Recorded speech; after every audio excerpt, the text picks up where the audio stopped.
Hello and welcome to Keeping It Young podcast, conversations about marriage, family, and ministry life. I'm Dave. And I'm Bethlie. And we're the Youngs. We're so glad you've joined us today. We are continuing in our study in Proverbs. Yes, we are, and we are right in the middle of a very busy summer of ministry.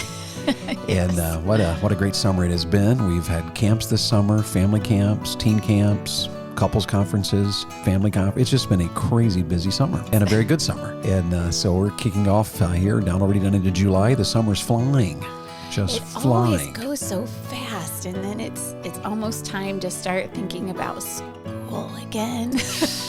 Let's not use that word yet. Okay, we're still at least yes. a month and a half away for us. We start later in August. I know some schools start earlier and earlier, it seems, and so it may already be time for some of you to start that school shopping, school supplies, school clothing, all of that stuff. But hey, it's still July. Let's do summer.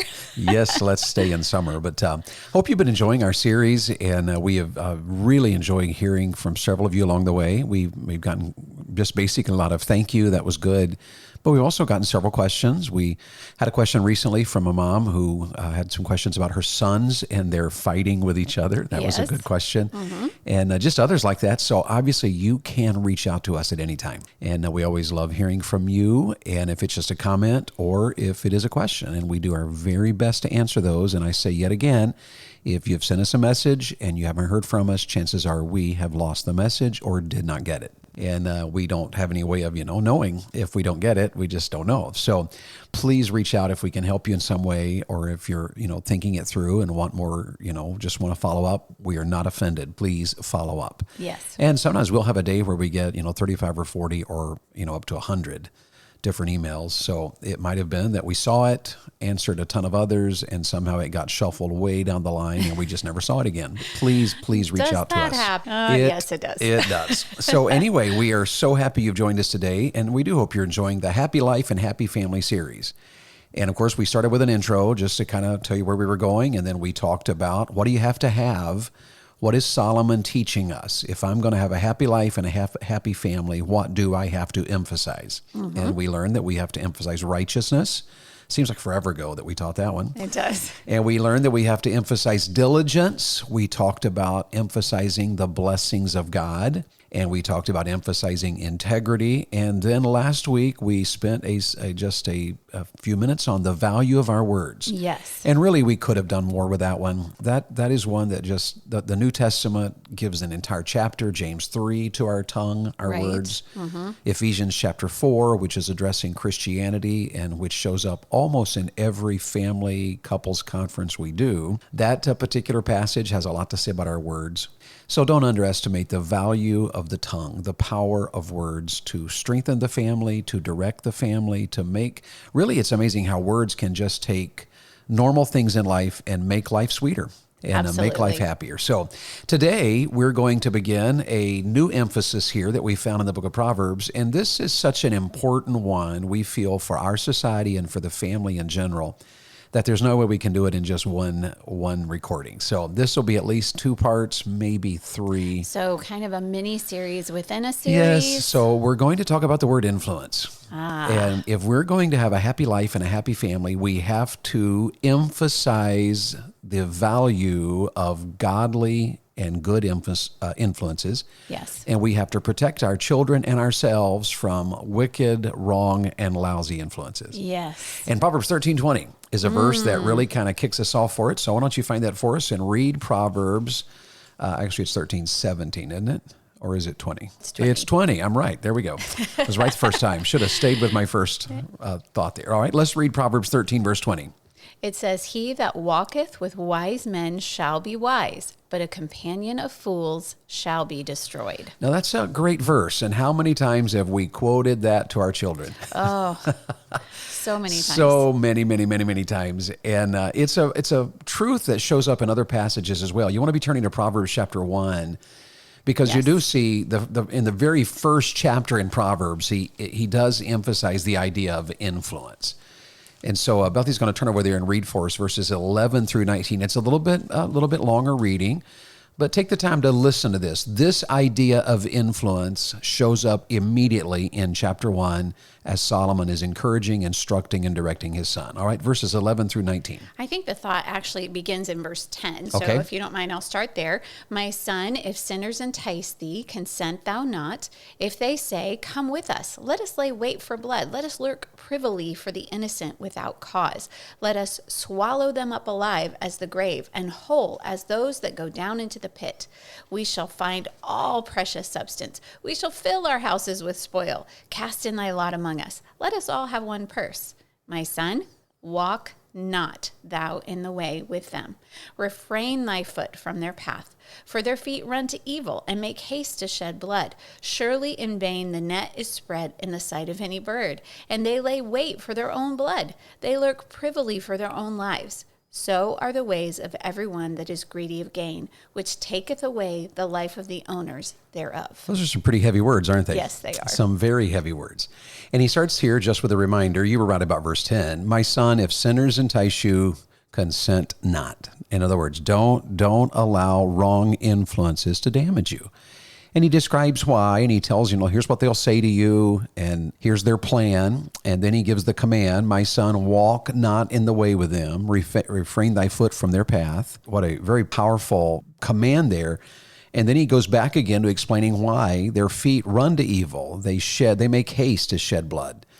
And he gives that little illustration about, they put out a net to catch a little bird. The bird has no idea. So it is possible, moms and dads, that your children will not see. The point here is that our children often do not see the power of negative influences. Right. They don't even see them as a negative influence. Yeah, they have no idea. And we are called of God. Moms and dads, you are called of God to be very aware of the net of wrong influence. And you're to protect your children from that. So this is such an important truth. He just kind of closes it out here, just reminding us the wrong influence will do so much damage to your life and to your family. And what a powerful truth. Let me read Proverbs chapter 9 and verse 6, because in this passage here, as many of you remember, if you've been with us through Proverbs, chapter 9 is the chapter about wisdom versus folly. And it's where he describes wisdom as this beautiful mansion and folly as this shack beside of the road. And yet both have the same goal. Wisdom is saying, you can come after me. You can live with me. You can live in my house. You can eat my food. I'll take care of you. Folly is saying the same thing. No, come after me. And he compares it to a wise woman versus a foolish woman. And so there's obviously all kinds of nuances of truth there. But here's what he says in chapter 9 is wisdom is speaking to his son. Wisdom says, forsake the foolish and live, and go in the way of understanding.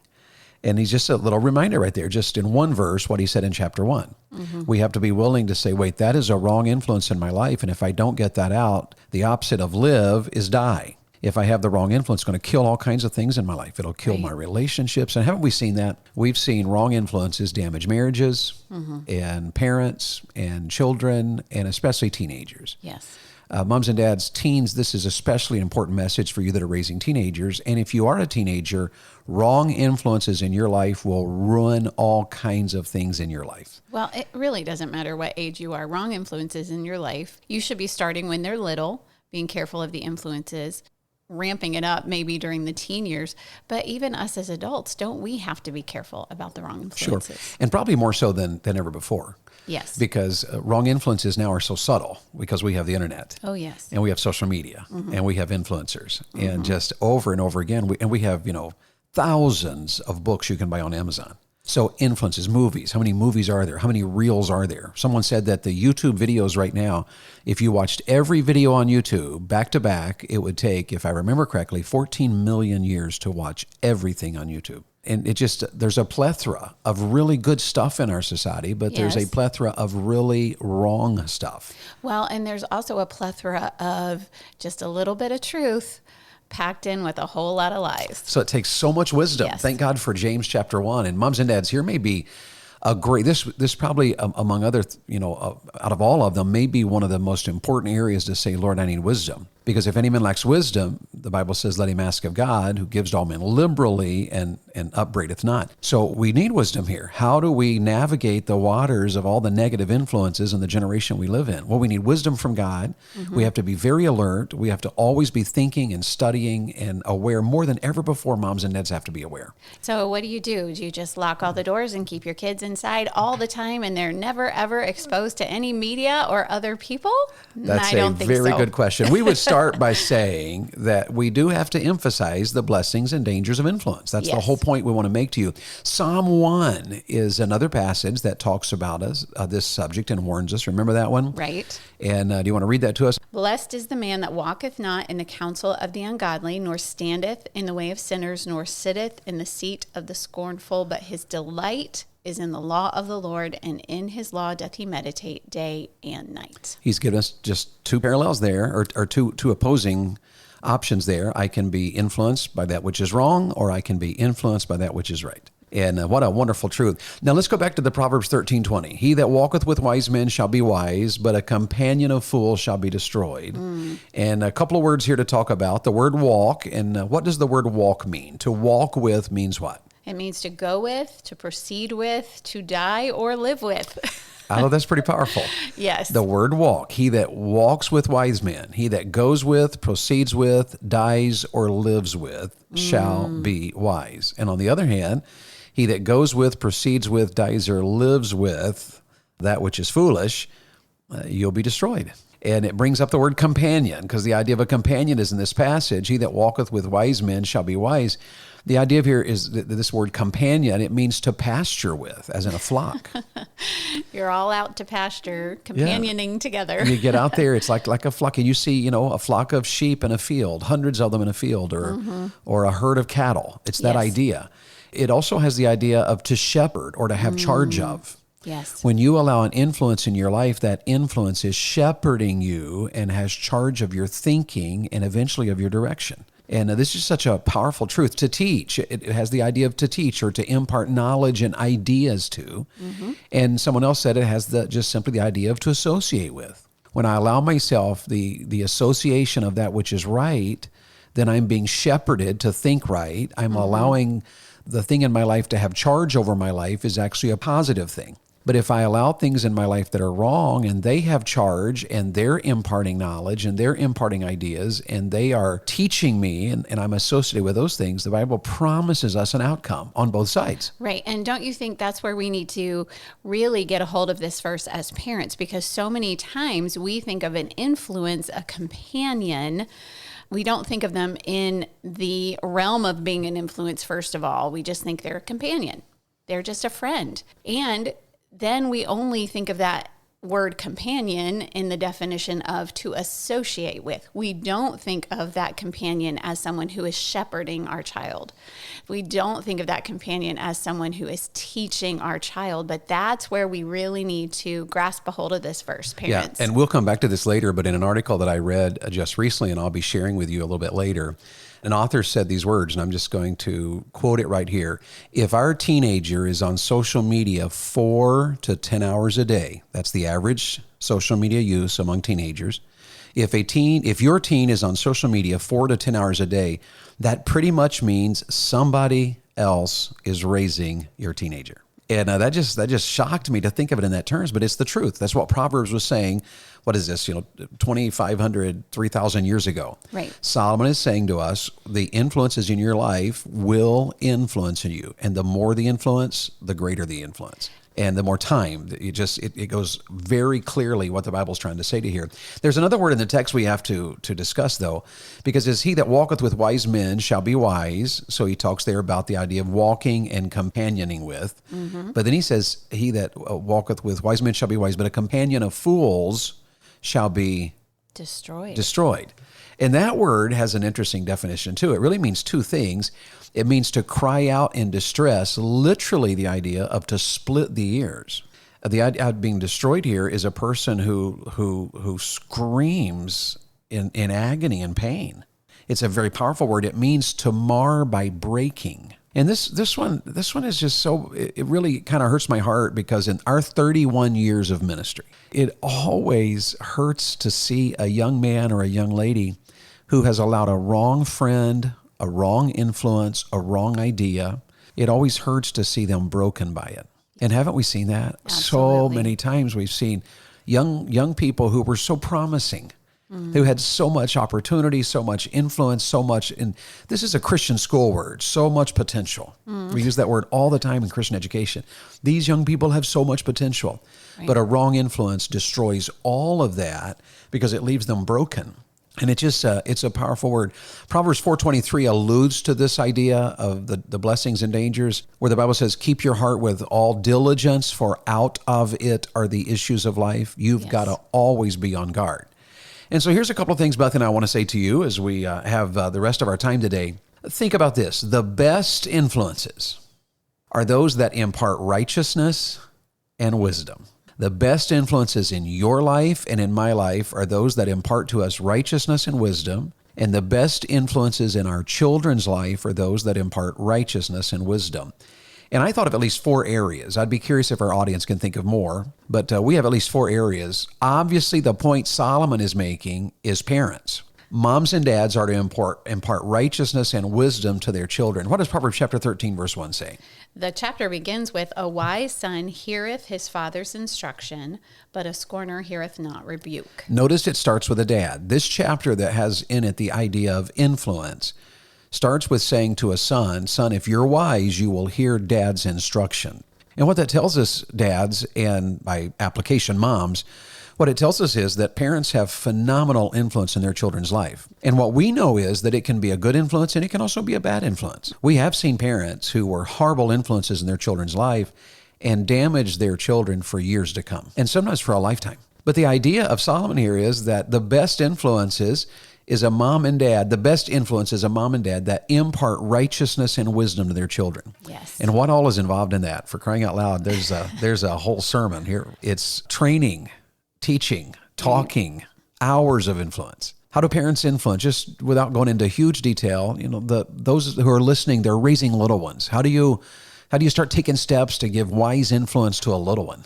Well, don't buy the philosophy of our world that you should allow your child to learn on their own. There are some things that they will learn on their own, but you certainly, I think every parent would be compassionate enough to not want their child to learn on their own in touching a hot stove or a hot iron. And so you would direct your child there. You would teach them, you would train them. You'd say, no, don't touch that. It hurts.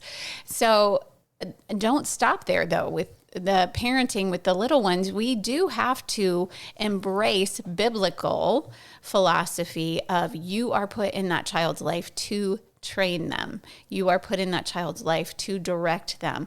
So be the influence right away. We just got a message from some very young parents who were asking for some advice just about training their infant in sleeping.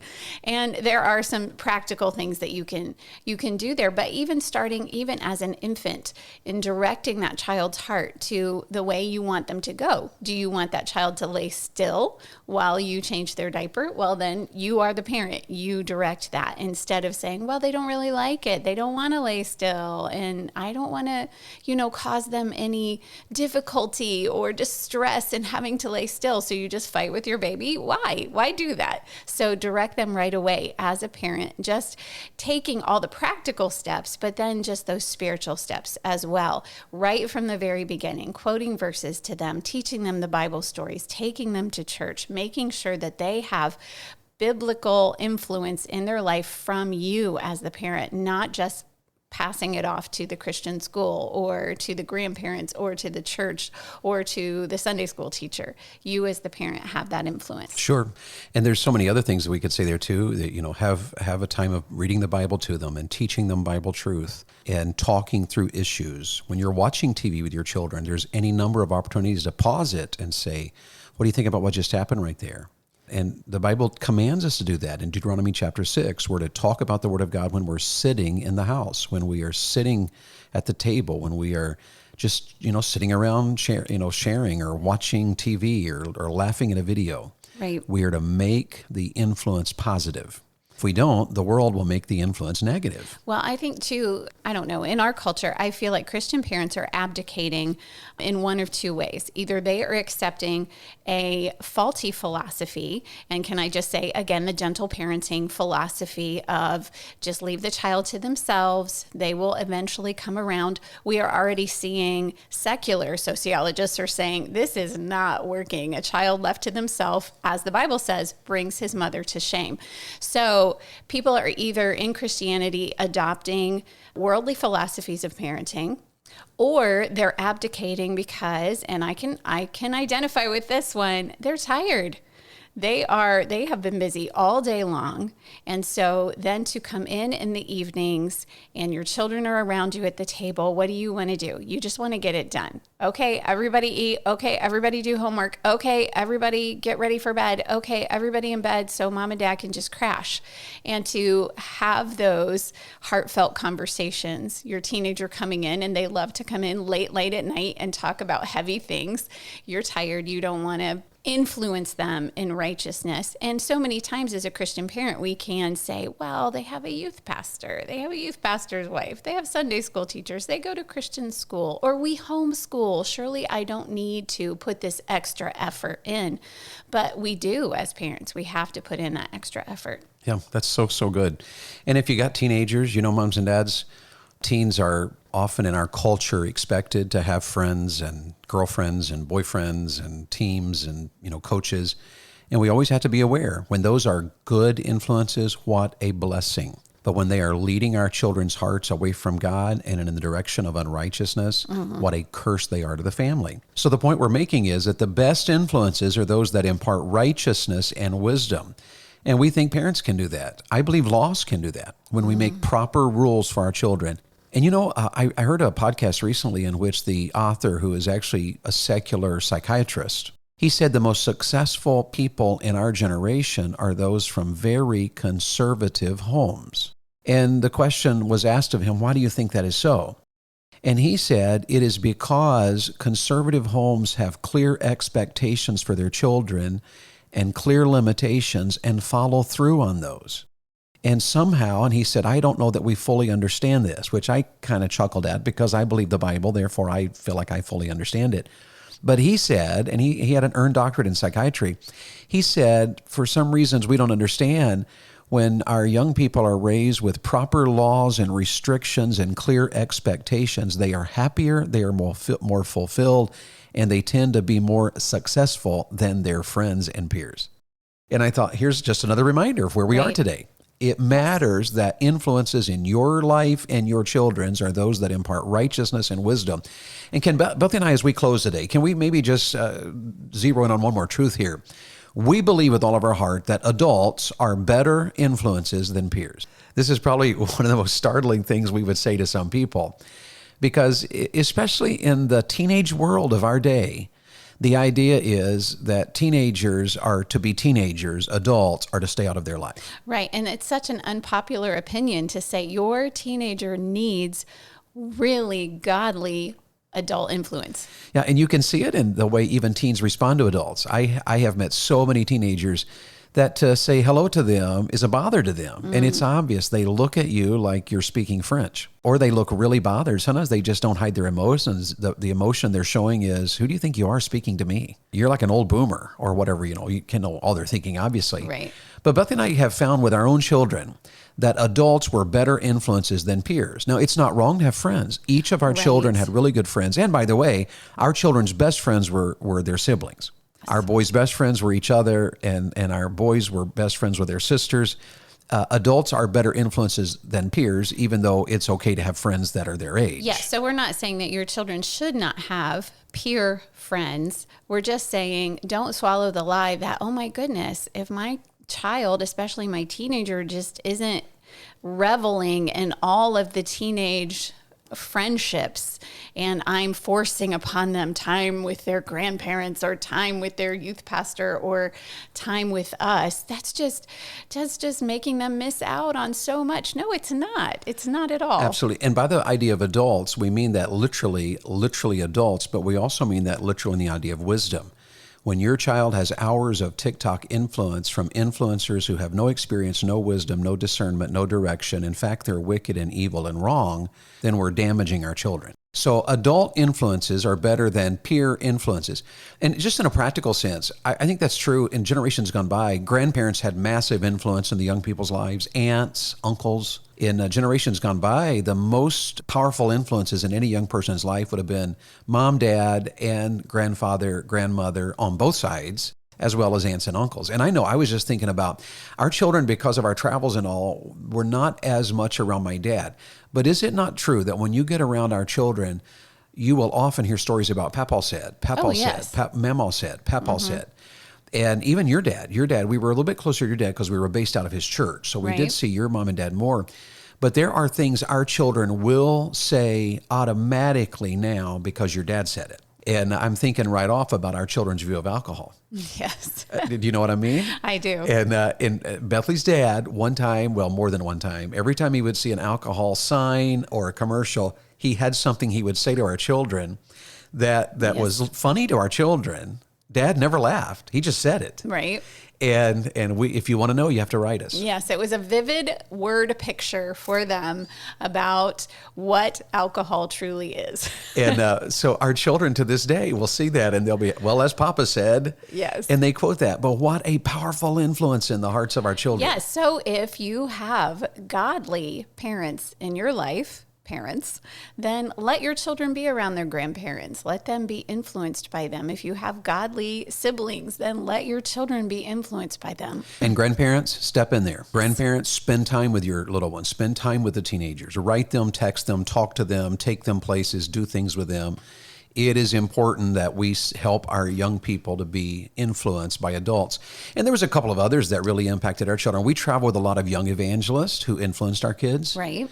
We had youth pastors that we would meet in our meetings. There are several youth pastors that still stand out to our children because they spent some time with our children and influenced them positively. Yes.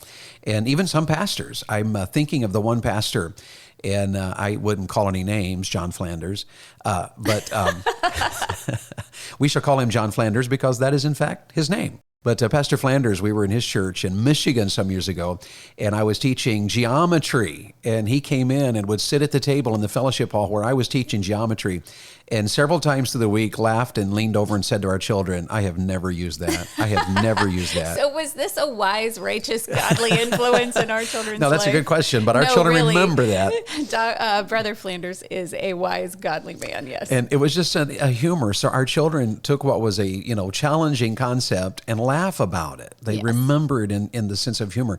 So there was bosses and work relationships. We think about the Chick-fil-A where our children worked and how a boss would influence our son or our daughter.